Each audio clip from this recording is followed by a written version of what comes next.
Misanthrope Radio. Misanthrope Radio. Misanthrope Radio. Misanthrope Radio.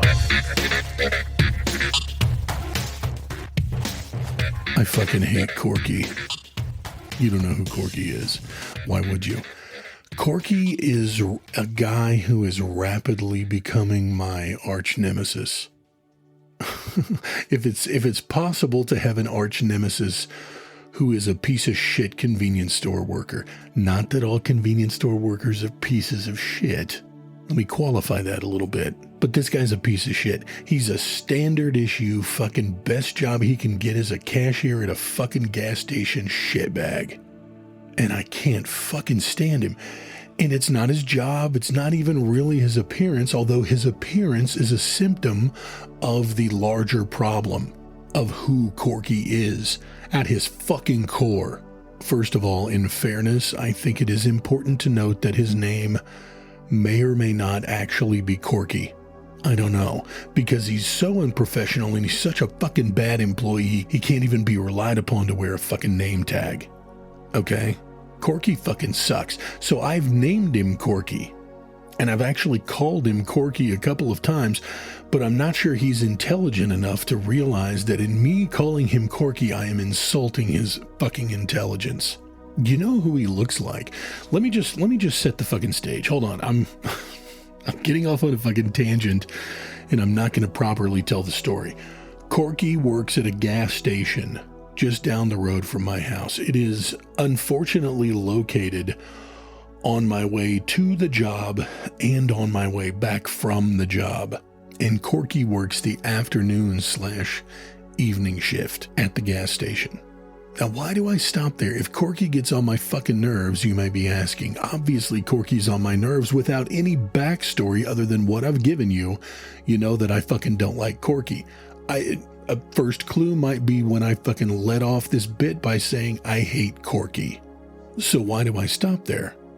Well, it's conveniently located. It's a convenience store. After all, it's a fucking gas station. That's the point of it, is to be strategically placed to where it is more of an inconvenience for you to not stop there.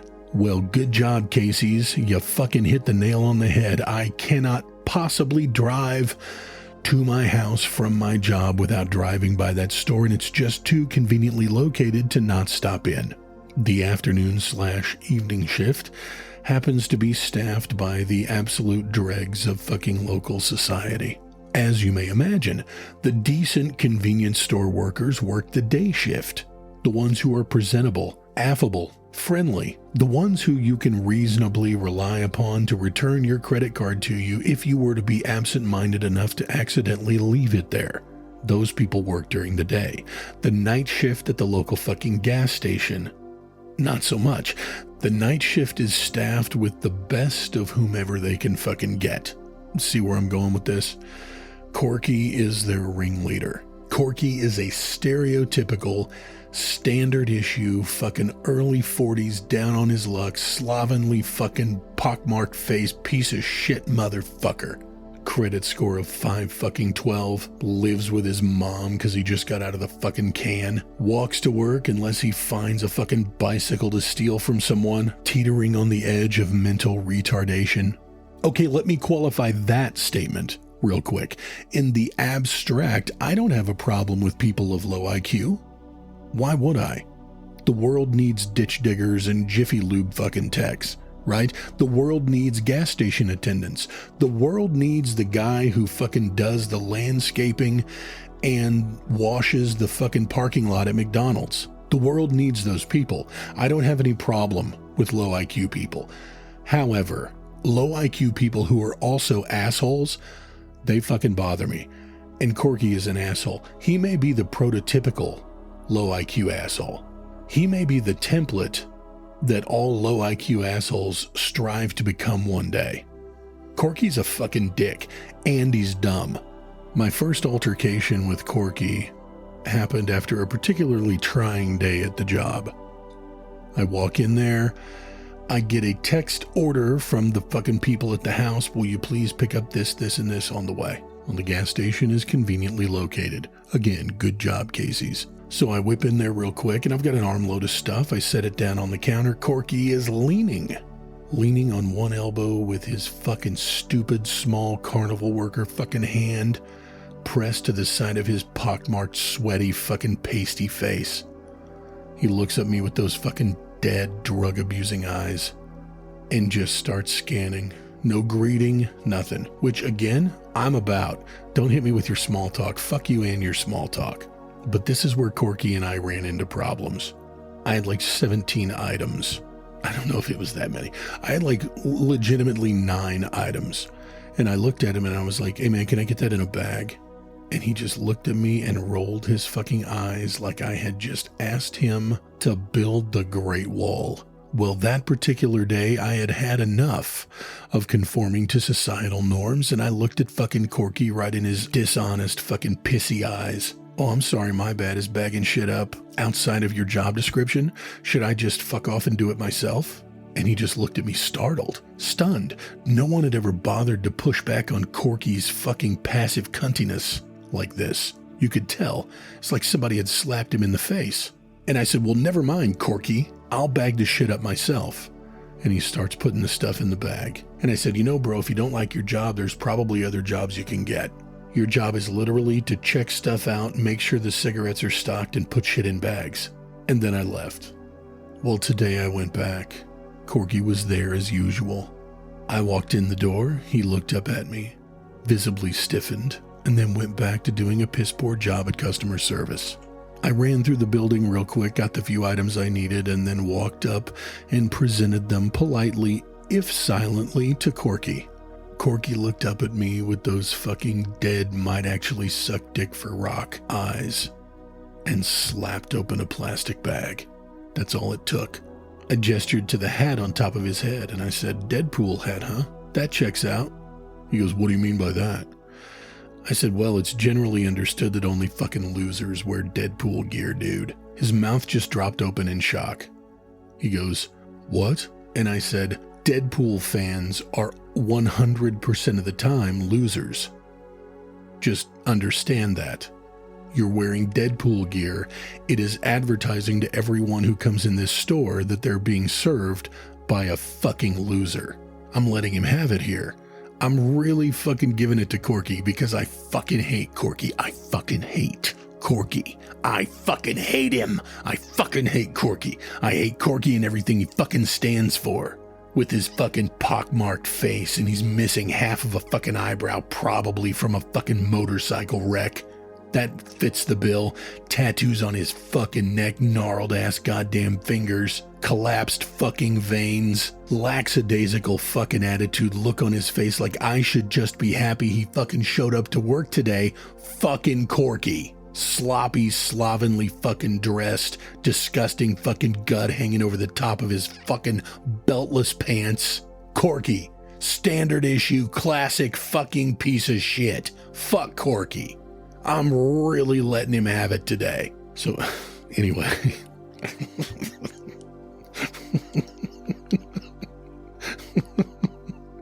Oh, fuck, I don't like Corky.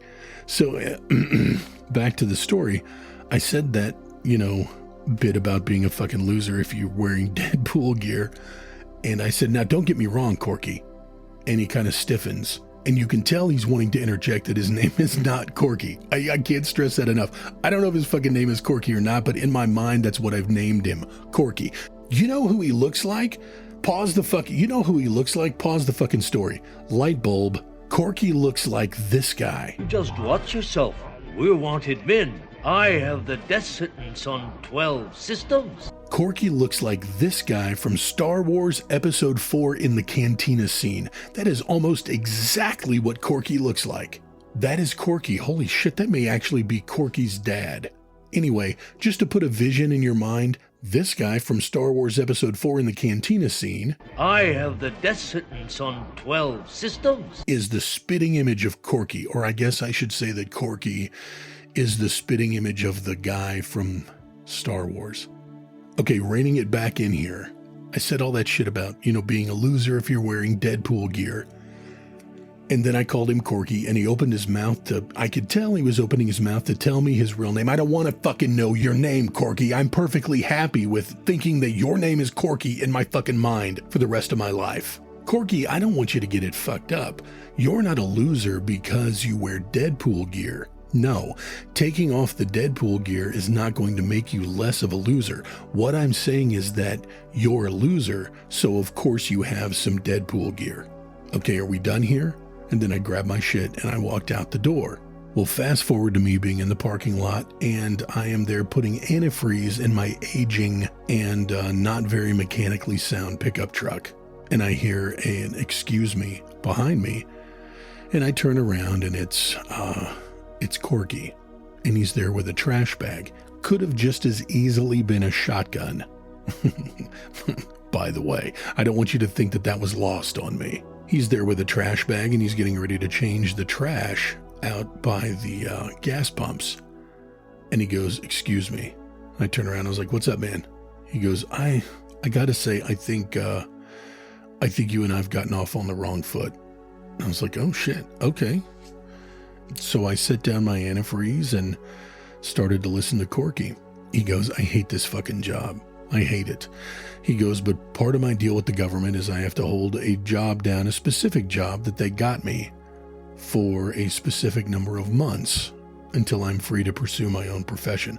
I'm a concrete worker by trade. That's what I do. I have to hold this job for another 6 months. And I know my attitude's bad, and a lot of times, the time of day you come in, I've just had it with everyone and everything, and I'm in a really bad mood, and I take it out on the customers." And I was dumbfounded. I just stood there and looked at him, shocked, thinking about all the times I had verbally abused Corky and used my size to maybe physically intimidate him a little bit. I thought about all the times that I didn't have to say the shitty thing to Corky, but I did anyway. And then that got me thinking about how much I fucking hate sassy fat white women, but when it comes to Corky, I do the fucking same thing that they do. I treated Corky like shit just because I had an idea built up in my mind of who he was, and I guess I thought I was better than him. That's not what I do. I'm not one of those people who just automatically assumes based on someone's appearance or demeanor in a moment, in a snippet of time, that I am better than that person and can therefore treat them like shit. I've always prided myself on being kind to everyone, whether they fucking deserve it or not, but for some fucking reason, Corky didn't make the cut. And here he is standing in front of me, pouring out his soul, telling me all the shit that he's been through in his life and how the fucking cards are stacked against him. And yes, he was hooked on fucking meth for a while, and it took him going to prison to fucking get clean, and he's never going to go down that road again, and he's got a wife and a family, and he's really trying to turn his shit around, and he's really fucking pouring himself out in the parking lot of that gas station trying to find common ground with me. And I feel bad. Like, I feel fucking bad. Legitimately feel like shit about the way that I have fucking talked down to and degraded Corky for the better part of 2 years. Maybe not quite 2 years. Probably a year. The better part of a year. Every time I walk in that gas station, from the first interaction with Corky where he slapped open the fucking plastic bag after rolling his eyes, ever since then, I always have something fucked up to say to Corky. So he's standing there, and he's really just gushing, like literally pouring out his fucking soul, talking to me about his hopes and dreams and what he wanted to do when he got off of this parole, and how he was going to start his own contracting firm and work concrete for all the big companies, and how he's got a group of guys that he thinks are going to come to work for him, and he's really moving in a positive direction. He hasn't had any desire to do methamphetamine in quite a while. He doesn't even drink anymore. The only thing that he allows himself are cigarettes, and he smokes cigarettes the cheapest he can find because he has a family to provide for, working at this gas station, and he feels like we got off on the wrong foot. And while he never said that I treated him unfairly, he did say that I'm one of the meanest fucking people he's ever met, and he's sorry that he got on my bad side in a moment of weakness. And I stood there and I took all that in, and I've never seen a grown-ass man really pour out their fucking soul like that to somebody before. Like, it was humbling. It was humbling. Listen, the emotions that were going through me, it was crazy. I mean, the guy's eyes were welling up as he was talking to a perfect stranger about all the shit he'd been through in his life and all the self-imposed shit that had happened to him in his life. And he was really pouring his fucking guts out right there on that asphalt fucking parking lot underneath the overhang for the gas pumps, standing next to the trash can that he was supposed to be changing.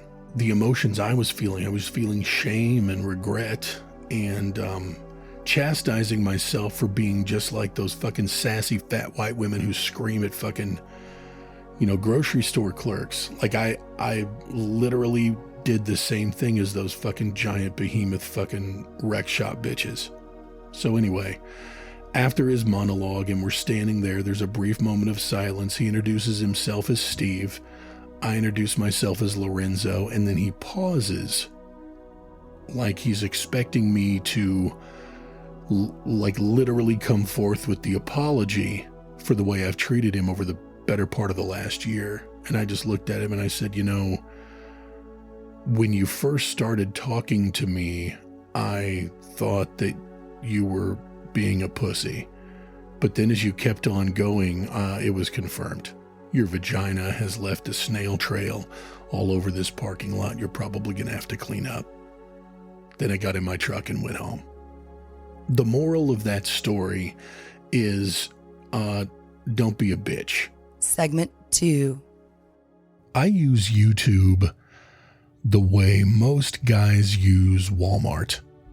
If you're ever in a Walmart and you see a guy in there by himself and he's not being dragged around by some fucking broad, typically what you see is a man on a mission. He is there for a specific fucking number of things. He goes and he gets those things and he gets the fuck out. I use YouTube in that exact same way. I'm there for a specific fucking reason. I get what I've came for and then I fucking bail.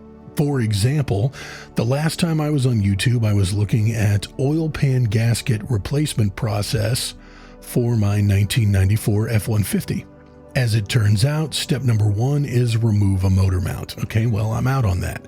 I'm going to send that to the fucking pros. But that is the example that I use for the way I consume and the way I utilize a resource like YouTube. So I'm not really sure how the fuck I ended up finding affirmations, but I did. Do you know what affirmations are? Listen to this shit. This blows my mind.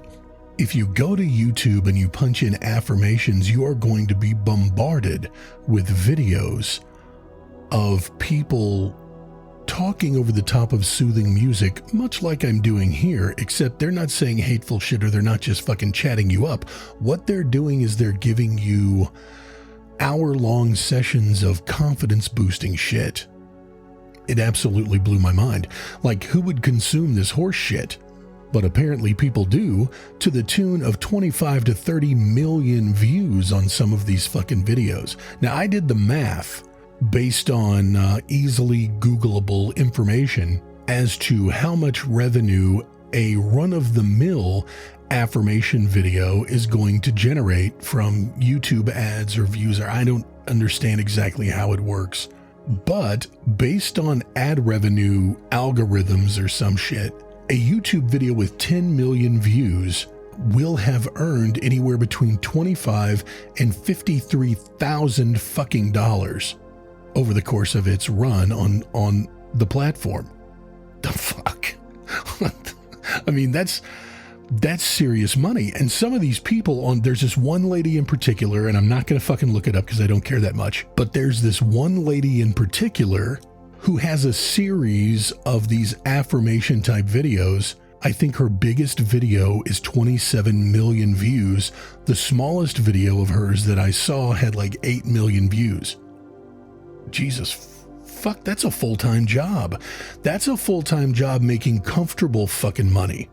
So I thought to myself, well, fucking I can do this. I don't have an absolutely unpleasant voice. I can fucking sit down and say really nice, positive shit to people for 20, 30 minutes at a time. That's what I'm fucking totally going to do it. So that's exactly what I'm going to do here today. Because if you have people sitting out there, because if there are people financing their fucking lifestyle with videos telling suckers and fucking losers how powerful they are, why can't I be one of those assholes? Lorenzo's Affirmations. And then when I get done with this, so I'm going to do this bit for the podcast, and then I'm going to take the fucking audio of the affirmation and I'm literally going to make a YouTube video and put it on YouTube. That's what's going to happen. Lorenzo reads Affirmations, I think is what it'll be called. Okay, let's give this a shot. Positivity, positivity, positivity. Wait a minute, is this third person or first person? Am I doing this video like I'm saying this shit to me, or am I doing this video like I'm talking about you? Fucking hell. Okay, hang on. See, this is what I'm talking about. Why the fuck am I not more organized? I knew I was going to fucking do this bit today. Why don't I have all my shit in one sock? Let's see. Affirmations. Here we go. I am excited to start this day. Oh, here.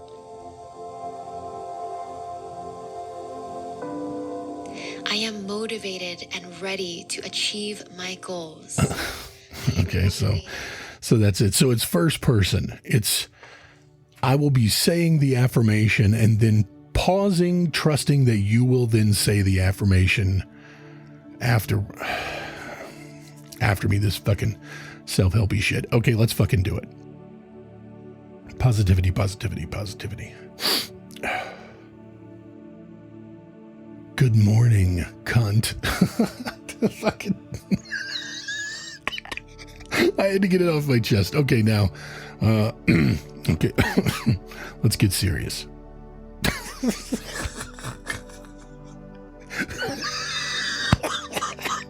Good morning, cunt. Oh, fuck, I can't stop being an asshole. Okay, whew. Okay, positivity, being serious. This is not a fucking joke. Here we go. Lorenzo's Affirmations. Take 2. I have a giant meaty schlong. Okay, so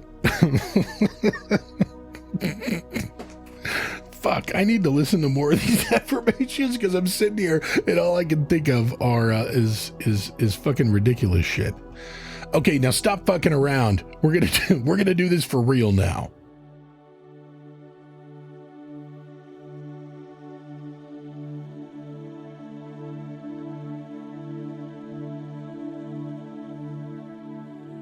I am powerful.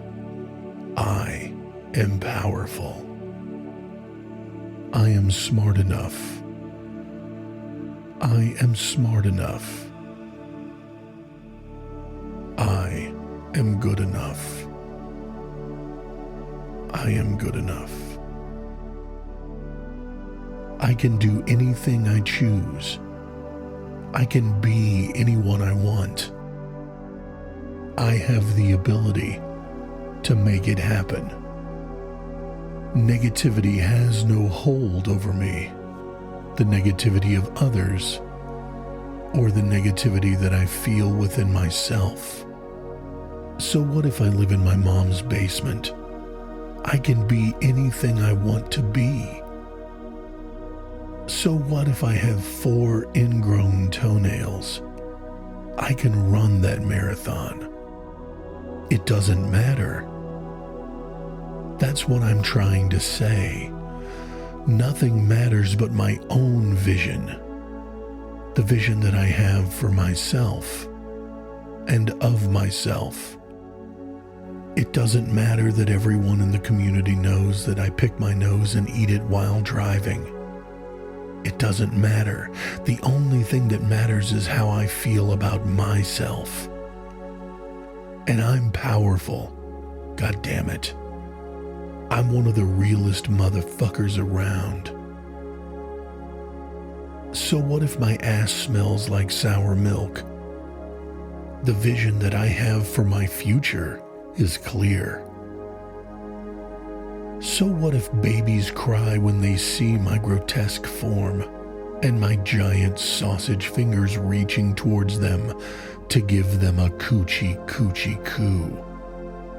I know that I will have a family of my own someday, and my children will not cry when they see me. I am fucking powerful. I am enough. So what if I'm so fucking fat and unsightly that people refer to me as Pizza the Hut? So what if, historically speaking, everything I touch turns to shit? So what if I have a credit score of 434? I know that I'm going to own skyscrapers someday, because I have the ability and the motivation and the drive and the talent to become a real estate magnate if I so choose. So what if I've been unemployed since the last Blockbuster closed down? I know that I am employable, regardless of how many fucking tattoos I have on my neck.